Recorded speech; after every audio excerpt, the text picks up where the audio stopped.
ನಮಸ್ತೆ, welcome to my channel Sana's hobby hub. ನಾನು ನಿಮ್ಮ ಸಹನಾ ಐನೋರ್.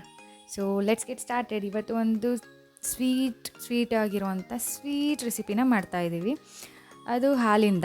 ಓಕೆ, ಯಾರೆಲ್ಲ ನನ್ನ ಚಾನಲ್ನ ಫಸ್ಟ್ ಟೈಮ್ ನೋಡ್ತಿದ್ದೀರಾ, ಸಬ್ಸ್ಕ್ರೈಬ್ ಮಾಡಿ, ಲೈಕ್ ಮಾಡಿ, ಶೇರ್ ಮಾಡಿ, ಹಾಗೂ ಬೆಲ್ ಐಕಾನ್ನ ಕ್ಲಿಕ್ ಮಾಡಿ.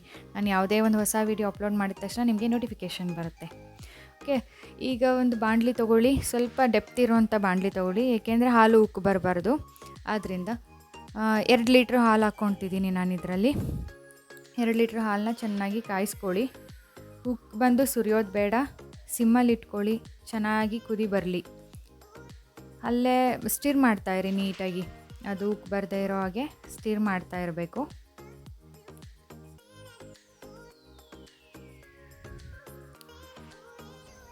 ಸೊ ಇದು ಸ್ಟಿರ್ ಆಗಬೇಕಾದ್ರೆ ಇನ್ನೊಂದು ಕಡೆ ಡ್ರೈ ಫ್ರೂಟ್ಸ್ನೆಲ್ಲ ಚಾಪ್ ಮಾಡಿ ಇಟ್ಕೊಳ್ಳಿ. ನಾನು ಇದರಲ್ಲಿ ಗೋಡಂಬಿ, ಬಾದಾಮಿ ಮತ್ತು ಪಿಸ್ತಾ ಅಷ್ಟೇ ತೊಗೊಂಡಿರೋದು. ಚಾಪ್ ಮಾಡಿ ರೆಡಿ ಮಾಡಿ ಇಟ್ಕೊಂಡಿದ್ದೀನಿ.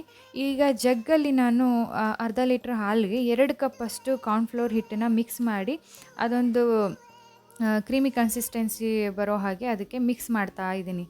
ಕಾದಿರೋ ಹಾಲಿಗೆ ಕಾರ್ನ್ಫ್ಲೋರ್ ಮಿಕ್ಸ್ನ ಚೆನ್ನಾಗಿ ಹೊಂದ್ಕೊಳ್ಳೋ ಹಾಗೆ ಮಿಕ್ಸ್ ಮಾಡ್ತಾ ಇದ್ದೀನಿ. ಅಲ್ಲಿ ಲಂಪ್ಸ್ ಬರಬಾರ್ದು, ಅಂದರೆ ಗಂಟು ಬರಬಾರ್ದು. ಆ ಥರ ನೀವು ಮಿಕ್ಸ್ ಮಾಡ್ಕೊಳ್ಬೇಕಾಗತ್ತೆ. ನೀಟಾಗಿ ಸ್ಟಿರ್ ಮಾಡ್ತಾಯಿರಿ ಅಲ್ಲಲ್ಲೇ. ಈಗ ನಾನು ಕೇಸರಿ ನೆನೆಸಿರೋ ಹಾಲನ್ನ ಒಂದು 2-3 ಸ್ಪೂನಷ್ಟು ಹಾಕ್ಕೊತಾ ಇದ್ದೀನಿ. ಸೊ ಫ್ಲೇವರ್ ಚೆನ್ನಾಗಿ ಬರುತ್ತೆ. ಕೇಸರಿ ನೆನೆಸಿರೋ ಹಾಲು ಹಾಕ್ಕೊಂಡು ಮಿಕ್ಸ್ ಮಾಡಿ. ಈಗ ನೀಟಾಗಿ ತಳ ಹಿಡಿದೇ ಇರೋ ಹಾಗೆ ಚೆನ್ನಾಗಿ ಸ್ಟಿರ್ ಮಾಡ್ತಾಯಿರಿ. ಸಿಮ್ಮಲ್ಲೇ ಇರಲಿ, ಹೈ ಫ್ಲೇಮ್ ಬೇಡ.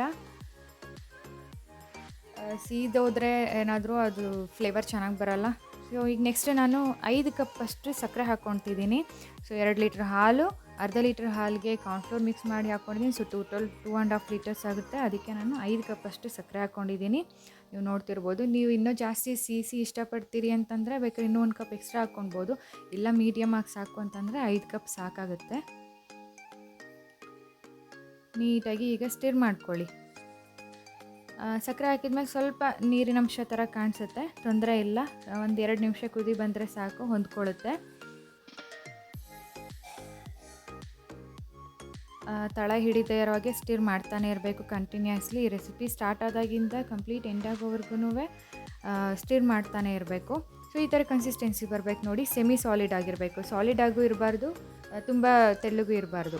ಈ ಕಡೆ ಇನ್ನೊಂದು ತಟ್ಟೆ ಅಥವಾ ನಿಮ್ಮಲ್ಲಿ ಯಾವುದಾದ್ರು ಟ್ರೇ ಇತ್ತು ಅಂತಂದರೆ ಅದಕ್ಕೆ ನೀವು ತುಪ್ಪ ಹಾಕಿ ನೀಟಾಗಿ ಸವರಿಟ್ಕೊಳ್ಳಿ. ನೆಕ್ಸ್ಟು ಹಲ್ವಾನ ಇದ್ರೊಳಗಡೆಗೆ ಟ್ರಾನ್ಸ್ಫರ್ ಮಾಡಬೇಕಾಗುತ್ತೆ. ನೀಟಾಗಿ ತುಪ್ಪನ ಸವರಿಟ್ಕೊಂಡಿರಿ. ಈಗ ನಾನು ಪ್ರಿಪೇರ್ ಆಗಿರೋ ಹಲ್ವಾ ರೆಸಿಪಿಗೆ ನಾನು ಬೆಣ್ಣೆ ಹಾಕ್ತಾಯಿದ್ದೀನಿ. ಮನೆಯಲ್ಲಿ ಮಾಡಿರೋವಂಥ ಬೆಣ್ಣೆ ಅದು. ತುಪ್ಪ ಬೇಕಾದ್ರೂ ಹಾಕ್ಕೊಳ್ಬೋದು ನೀವು. ನೀಟಾಗಿ ಅದು ಕರಗೋ ಹಾಗೆ ಮಿಕ್ಸ್ ಮಾಡ್ಕೊಳ್ಳಿ. ಈಗ